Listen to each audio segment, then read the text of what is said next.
All right. North-south retention. Let's do this. Let's do this. All right. So, north-south retention or inverted guard retention, basically, is when we're trying to retain our guard when our opponent passes all the way around and above our head to try and get into a position. So, Mike is on bottom, just very, very like vague. I make an angle. They circle all the way here, and now we're in this north-south position where they're trying to like crash your hips and get chest to chest to try and pass your guard. All right. So this is going to be especially popular for people trying to pass somebody that flexible or not flexible. Honestly, if they're flexible, this can be a good way to pass the guard, depending on how good they are at this position. But also non-flexible people are going to have a really hard time if they can't invert to bring their knees to their chest to stop this type of passing, right? So let's just go over retaining our guard from this position. So if Mike goes above my head, when I'm in this position and Mike is above my head, I need to be in a ball. So if I'm like this, just come down on your knees for now. And just lay your chest on my elbows. Here, if I'm here like this, and Mike is trying to pass my guard, as you can see, my knees are not to my elbows here because I'm on my back, all of my back. So if Mike was to drive forwards with his head out to one side of my hips, like he'll be able to get inside my knee to elbow space and pass my guard. All right? What I want is this. Now when Mike tries to do it, see how my knees get in the way? Yeah. So instead of being on my back, I'm going to be inverted where my knees are going to my chest. So when he puts pressure down on me, it's going to be pushing my knees to my chest instead of pushing my knees away from my chest. If I can get to that position, that's what I want. I always want to have some sort of frames with my arms on Mike, whether it's straight arms or elbows, all right? Yeah. So that I can keep space between us to be able to use my legs. Obviously, if he's like super close, it's going to be harder for me to retain my guard, all right? So the other thing I want is I want my hips far away from Mike. So if Mike keeps driving towards my hips here, like now I have less space to use my legs. So anytime this happens, I need to do one of three things. I can bridge to get my hips back away from him, or as Mike tries to come towards it, I can do a kip where I'm like bouncing and pushing my hips away, right? Or I can like swing my legs, right? Because you're getting distance away from Yeah, so all of these things are accomplishing me getting my hips away from Mike. Mike's goal when he's on top is to try and get close to my hips, usually. All right. So when I'm on bottom, my goal is to constantly get my hips away from Mike because then I can use my legs better. Like if Mike is way away from me here, like back up. Here, like this is going to be super easy for me to retain my guard because he's so far away from me. My legs have lots of room. When Mike keeps coming forwards, now when I lift my legs up, he's in the way of my legs, right? Like, sure, I might be able to, but it's a heck of a lot harder now. Yeah. Sure, yeah. If I'm putting all my pressure down. Yeah. Not gonna be, yeah. So when we're in this position and we feel our partner starting to get close, we need to get our legs away. And he's going to have a harder time following me than me getting away because of my frames with my arms, right? Mm-hmm. So as Mike's trying to come forward, come forward. I would definitely be bailing on that position. Right? So that's going to be the beginning of all of this, right? Is getting our hips away. All right? Once we get our hips away, now we can start retaining our guard. So the first way we're going to retain our guard from straight arms, let's say, is I'm going to go with an inverted high leg. So basically, what I'm going to do is I'm going to go outside of his legs to retain, or outside of his body to retain his my guard. Sorry. So if Mike keeps his arms in tight, yeah, I'm just gonna go around. I can even place them in his feet or in his legs or whatever, but I'm going around his arms.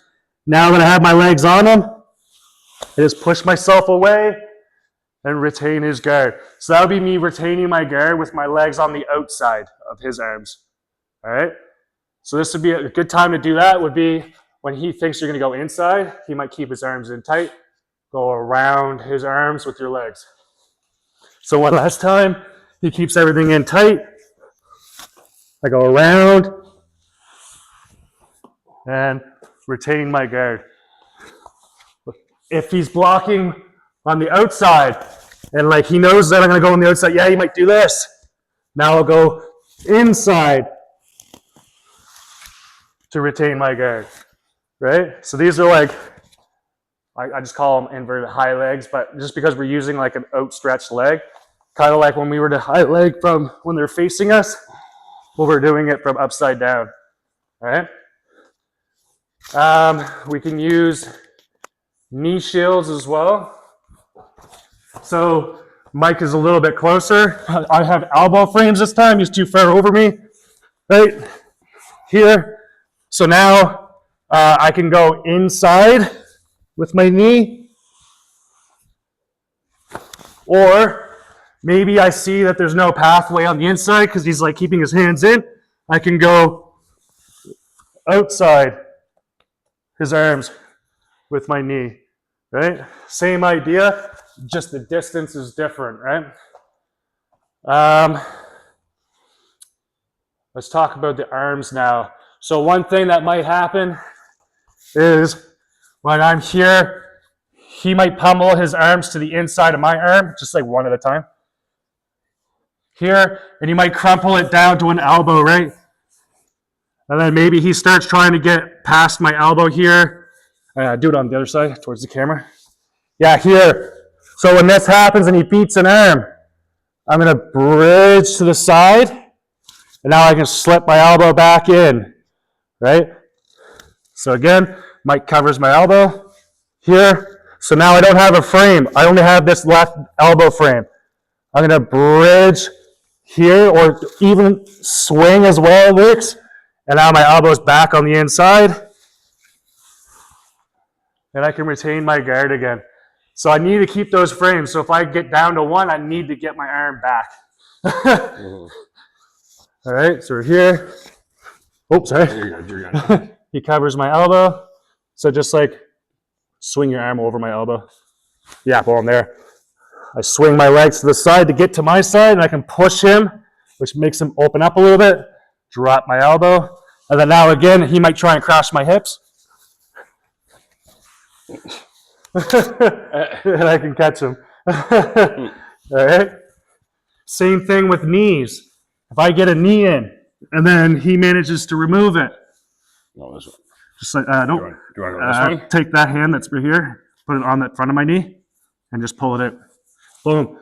Here. Now again, I can just kind of go to the side and get my knee back. Just like I did with my arms, right? That little off balance to the side opens them up where I can slide my elbows and knees inside. All right? So I'm just trying to think if we should do all the counters now or later. So we should have time for it. Okay. So if Mike's on bottom, some of the ways that they might counter is when he throws his legs up, they might grab his ankles to stack, or they might grab his ankles to push away. Another option they have is when they get the knee inside, they might try and cup the knee and pull it out. Or they'll underhook the leg to get the leg out. All right, so those are most of the counters that they're going to do when they're on top. And now we'll deal with them now. So when we're here, let's start with, I'm here and he grabs my ankles. So if he's trying to stack me from here, all I have to worry about is not getting my head trapped between my legs. So if he pins my head between my legs, I'm not going anywhere here. All right, go back.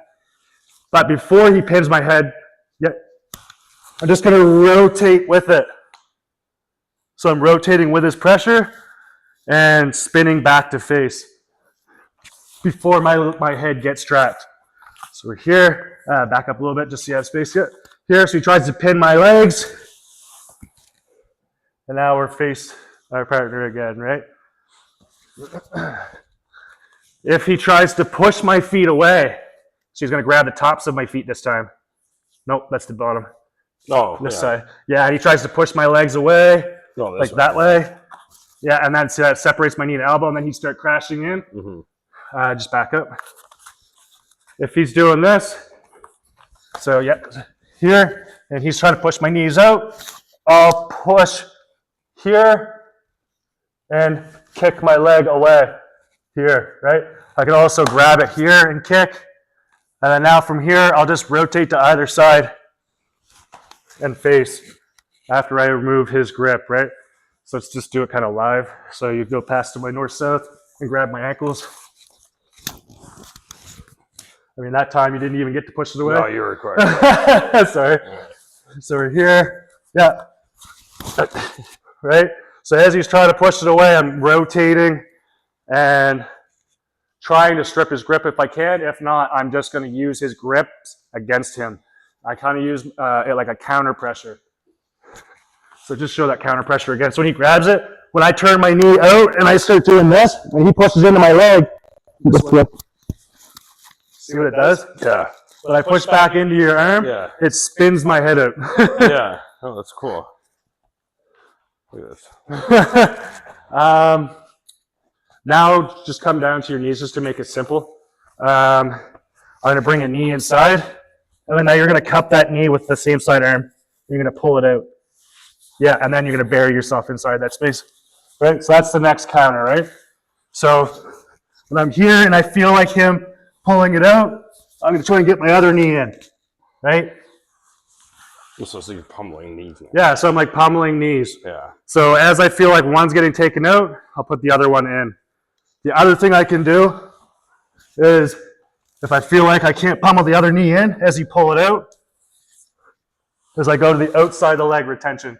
Okay. Right? So for him to pull the knee out, he needs to get his arms inside and pull it up and out. Right? When he does, I just take it out quick, and then as his arms are in, I go around his arms with my legs. Right? So just don't pull it out, just get in position. Okay. Here. So as he tries to pull it out, now I've caught around his arms, pushed myself out, and now we've retained our guard. So that's kind of like how we'll deal with them scooping and pulling your knee out.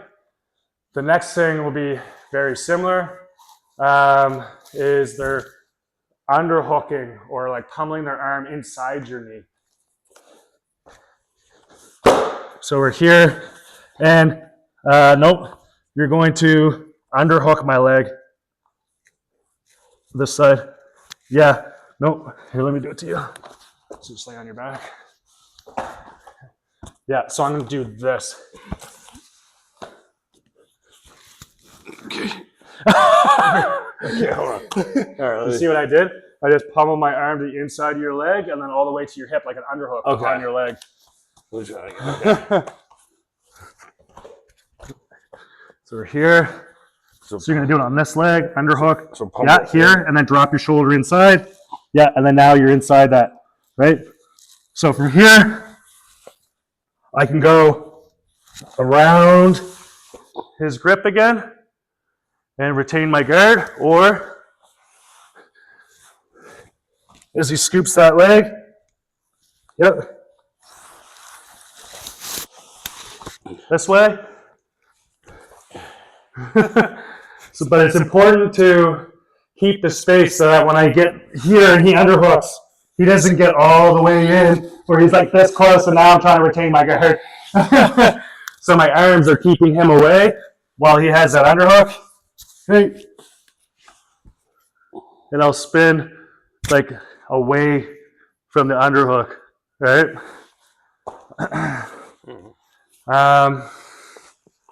Just one more time. So we're here. Yeah, underhook.